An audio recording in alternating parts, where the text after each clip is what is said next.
Assalamualaikum warahmatullahi wabarakatuh. Waalaikumsalam warahmatullahi wabarakatuh. Masih semangat? Masih. Baik, jadi sebelum kita belajar, saya terlebih dahulu saya minta kepada ketua kelas untuk menyiapkan kelas dan melanjutkan dengan dipimpin doa. Silakan ketua kelas. Seluruhnya Indonesia gerak. Kepada Bapak Guru beri salam. Assalamualaikum warahmatullahi wabarakatuh. Waalaikumsalam warahmatullahi wabarakatuh. Sebelum kita belajar, marilah kita berdoa. Doa dimulai.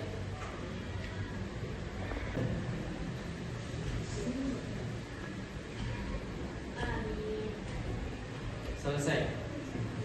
Segera di tempat gerak.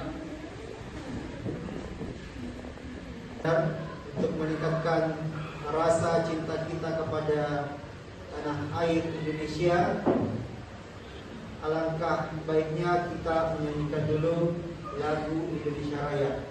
Kepada Ananda yang biasa memimpin Dirjen Palu, silakan maju ke depan untuk memandu teman-temannya. Kita berdiri bersama ya untuk menyanyikan lagu Indonesia Raya.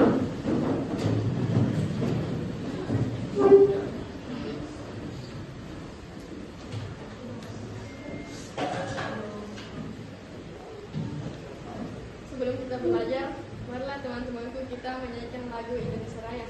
1, 2, 3, 4, 1, 2, 3, ya.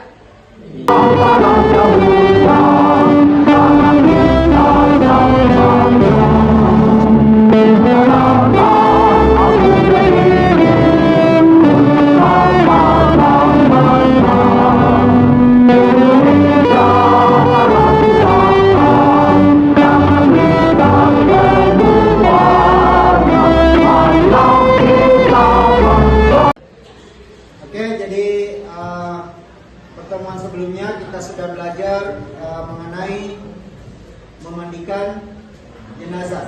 Jadi untuk pertemuan hari ini kita lanjut di apa setelah memandikan jenazah?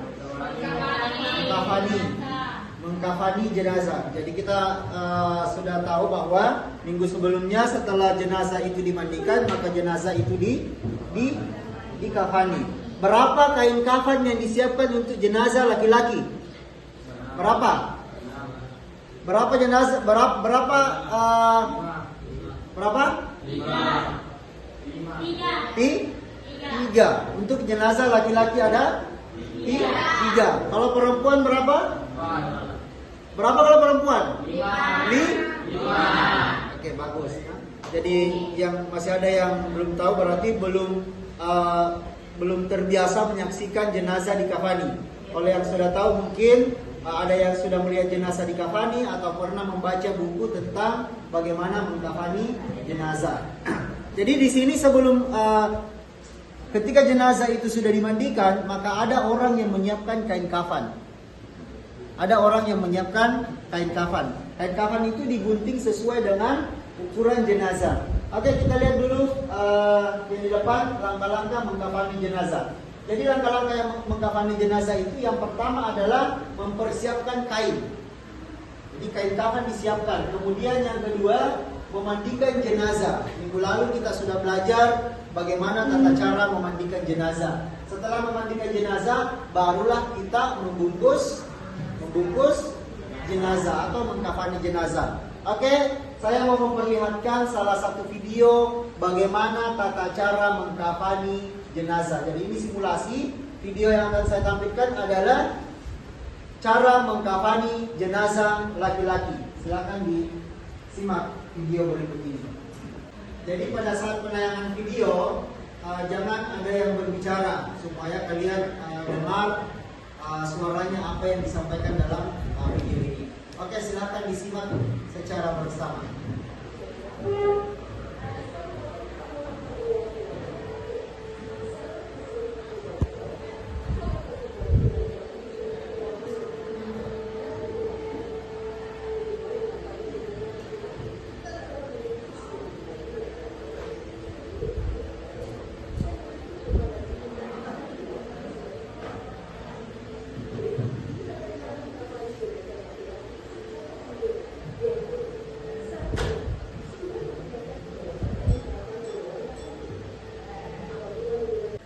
Baik, setelah menyaksikan video tadi bagaimana tata cara mengkafani jenazah, siapa kira-kira yang bisa memperhatikan 4 orang?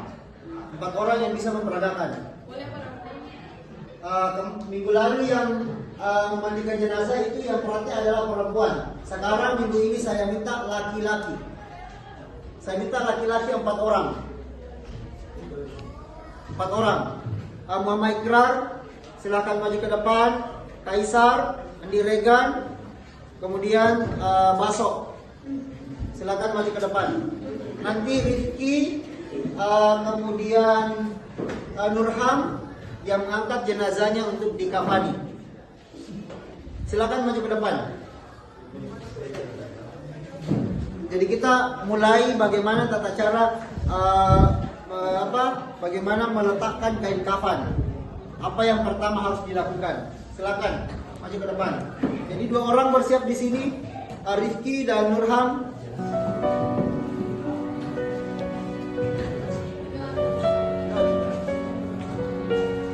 Silakan. Siapkan dulu talinya. Silakan talinya disiapkan.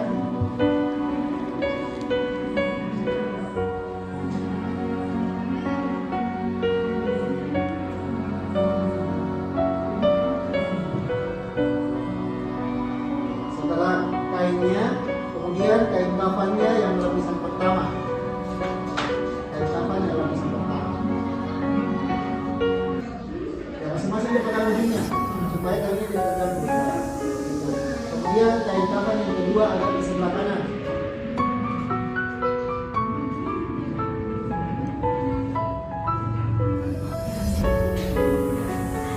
Setelah itu kain kafan yang ketiga.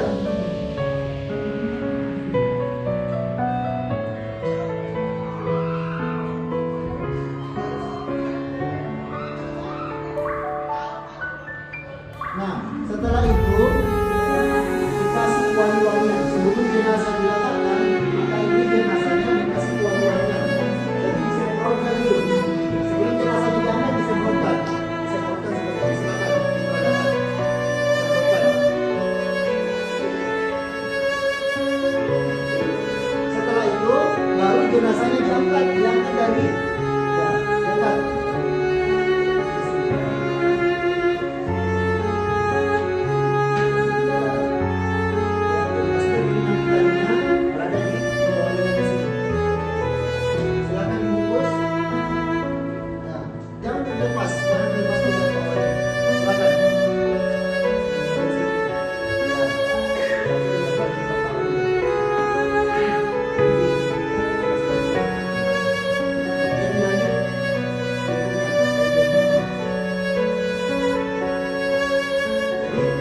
Lapisan kedua seperti ini berarti auratnya jenazah sudah tertutup. Maka ketika auratnya jenazah sudah tertutup, sesuai tadi yang dijelaskan sudah saya saksikan di video, maka ini kain yang di dalamnya untuk menutup auratnya dikeluarkan. Itu sudah bisa dikeluarkan. Silakan ditarik dari atas. Cari.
perhatikan dulu.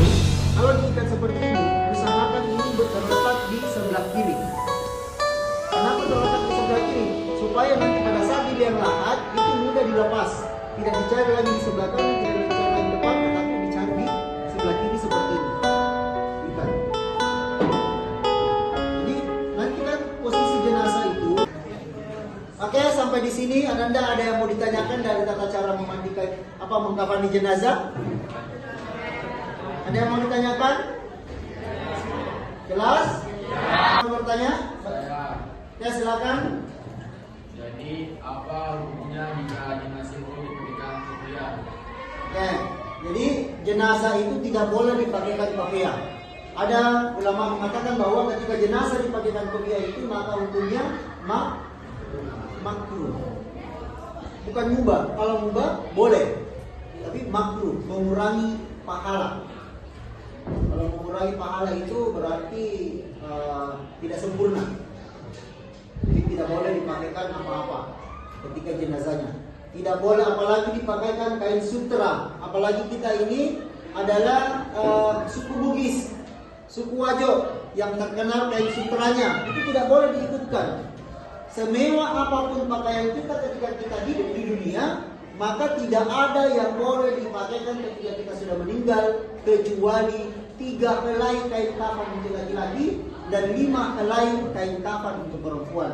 Di luarnya itu tidak boleh. Bahkan haram hukumnya, apalagi diikutkan emasnya, diikutkan kunci-kunci mobilnya, kunci rumahnya dan sebagainya, itu tidak boleh.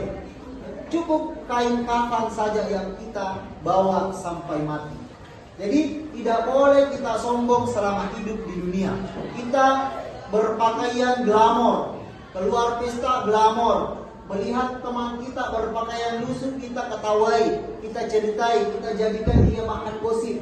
Jangan, karena pada dasarnya ketika kita akan kembali, ketika kita sudah meninggal, maka yang kita pakai hanyalah 3 atau 5 helai kain kafan, tidak lebih dan tidak kurang. Masih mending kalau masih kita bisa menggunakan kain kafan. Bagaimana saudara-saudara kita yang meninggal, misalnya pesawatnya jatuh, lalu mayatnya tidak ditemukan, meninggal seperti itu saja, tidak ada apa-apa yang dia bawa pulang. Ya, paham? Jadi marilah kita bersifat rendah diri kepada teman, berpakaian yang selayaknya, menutup yang perlu kita tutup, jangan memperlihatkan yang bukan seharusnya kita perlihatkan. Apalagi anandaku yang perempuan itu dijaga auratnya. Karena pada saat kalian meninggal, pada saat kita meninggal itu auratnya itu dijaga. Baik pada saat dimandikan, pada saat dikafani, dikuburkan, disolatkan, itu semua auratnya itu jenazah dijaga. Jadi marilah kita sama-sama menjaga aurat kita selama kita masih hidup, supaya kita bisa mempertanggungjawabkan di akhirat kelak. Saya rasa cukup pertemuan kita hari ini. Mudah-mudahan apa yang saya sampaikan dapat kita aplikasikan secara bersama di kehidupan sosial, di masyarakat. Syukran ala hadza imankum ya hadzal yaum. Assalamualaikum warahmatullahi wabarakatuh. Waalaikumsalam warahmatullahi wabarakatuh. Saya silakan ketua kelas disiapkan kelasnya sebelum kita pulang. Kemudian dipimpin berdoa. Seluruhnya ibu siap gerak. Sebelum kita pulang, marilah kita membaca doa. Doa dimulai. Selesai. Kepada Bapak Guru beri salam. Assalamualaikum warahmatullahi wabarakatuh. Waalaikumsalam warahmatullahi wabarakatuh. Alhamdulillah, puji bagimu ya Allah, atas nikmatmu yang tak terhingga. Kau berikan hidup